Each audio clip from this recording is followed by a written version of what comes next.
Order and Progresso. Brazil was the main immigration country for German-speaking immigrants to Latin America. From the 1820s to the 1930s, around 200,000 of them arrived in Brazilian ports. In southern Brazil, German-speaking peasants settled as farmers and came to constitute a large population over time. Middle-class merchants and industrialists also formed another important group in the cities and founded German-speaking societies and newspapers there.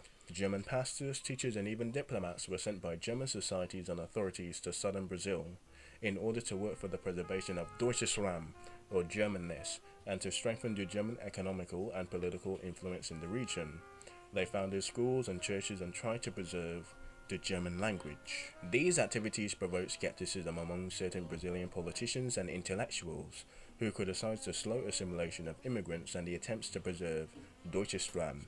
Around 1900, Brazilian newspapers even issued the warning against the perigo alimo, or the German peril. Following US, American, and even French propaganda, they expressed the fears that Germany could annex southern Brazil. The most influential text was the Alimisium in the South of Brazil by Silvio Ramiro from 1906. Ramiro and others cited colonialist texts from Germany in order to prove their argument. In turn, the German-speaking elites in Brazil accused them and the Brazilians of just being nativist.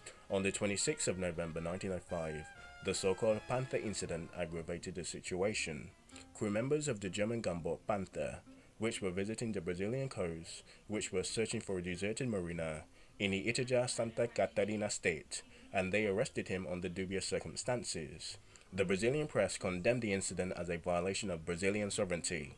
The Germans denied their reproaches but had to apologize officially to the Brazilian government.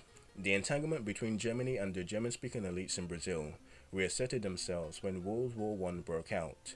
Many German and Austrian nationals were called up immediately and had to return to Europe. The majority of the German-speaking press declared their solidarity with the German Empire, reported extensively about the war, and even published propaganda against the British and the French, using German press agencies like Transocean.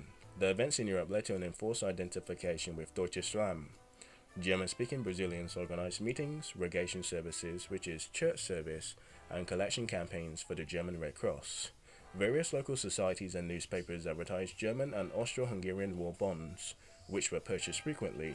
Also, the Kriegsnotspende, or the urgent war donation, was promoted, and teachers at German-speaking schools even collected funds in classrooms. Of course, this did not mean every immigrant or descendant of immigrants was a German nationalist or even supported the war.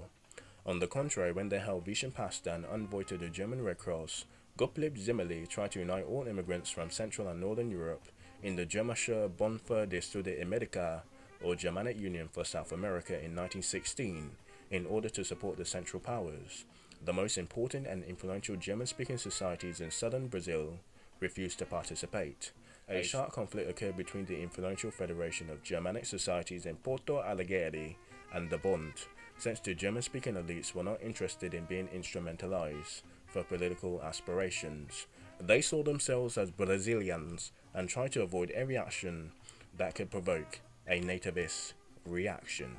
Their hesitance was with a good reason. Prior to and during World War I, various propaganda publications written by famous writer Garça Harreira, among others, renewed the idea of a German peril and even connected it with the war. These texts suggest that the German immigrations and immigrants could be a threat for national security because they showed German national symbols in public and even organized shooting associations. Germanophone politicians constituted only a minority in parliament. Among them was Foreign Minister Laro Müller, who had German-speaking ancestors, and Joana de Chi de Abranches, who published pro-German propaganda texts that denounced the German peril as nothing more than a US-American myth. Another Germanophile was a diplomat, Manuel de Oliveira Lima, whose diplomatic post in London was refused by the Brazilian Senate due to his political stance and of course views due to World War I. Everyday life too was influenced more and more by tension due to the sympathy which the majority of the Brazilian Everyday life too was influenced more and more by tension due to the sympathy which the majority of the Brazilian society had with and for the Allies and the Allied powers, or the Entente. In 1915, the Liga de Brasileiros pelos Aldios, or the Brazilian League for the Allies, which was funded and organized by demonstrations and propaganda against the Central Powers. Prominent members were the writer Joseph Valamusso and the politician Rio Barbosa, who had joined the Liga de Defensa Nacional, or the League of National Defense, which was founded the following year and tried to strengthen Brazilian patriotism and demanded the armament of Brazil. When the Brazilian ship Pararana was torpedoed by German submarines on the 5th of April 1917, Brazil broke off diplomatic relations with the German Empire on the 11th of April and confiscated all German ships that anchored in Brazilian ports. Anti-German protests occurred in big cities such as Porto Alegre, the capital of the southernmost state of Rio de Grande do Sul, where the most German-speaking immigrants lived. A mob destroyed around 300 German and German-Brazilian houses and even businesses between the 14th and 16th of April. Among them was the Germania, the most prestigious German clubhouse, and the editorial office of the newspaper Deutsches Sonntag. Riots had occurred in other regions of Rio Grande do Sul. After German submarines had sunk 3 Brazilian ships, Brazil declared war on Germany on the 26th of October 1917. Again, demonstrations and riots against Germany and German-speaking Brazilians took place, this time in the cities of Cuiabá and Portillas. That same year, many companies with German names renamed themselves in order to continue their business and to nationalize. The Brazilian government issued several laws that banned German-speaking activities in the country. German-speaking schools, church services, and even newspapers were prohibited, and German-speaking societies were shut down. While this nationalization policy was not implemented everywhere, it instead led to the rupture of German-speaking culture life and German efforts to preserve Deutsches Ram in Brazil until 1919, when the ban was finally lifted. But by then, Pol became Polio. After the war, the German-speaking Brazilian elites continued to stand in solidarity behind Germany.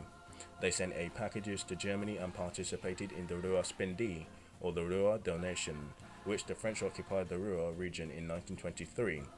The German-speaking press condemned the Treaty of Versailles and discussed the fate of the Germans abroad in the Ausland Deutschland, or mainland Germany. In Porto Alegre, former German soldiers founded the German Veterans Association, or the Deutsche Kriegsveterane, and erected a monument commemorating the killed German soldiers of World War I. But Deutsches Ram was forever destroyed and distraught and ruptured and discontinued after the fall of the German Empire in World War I.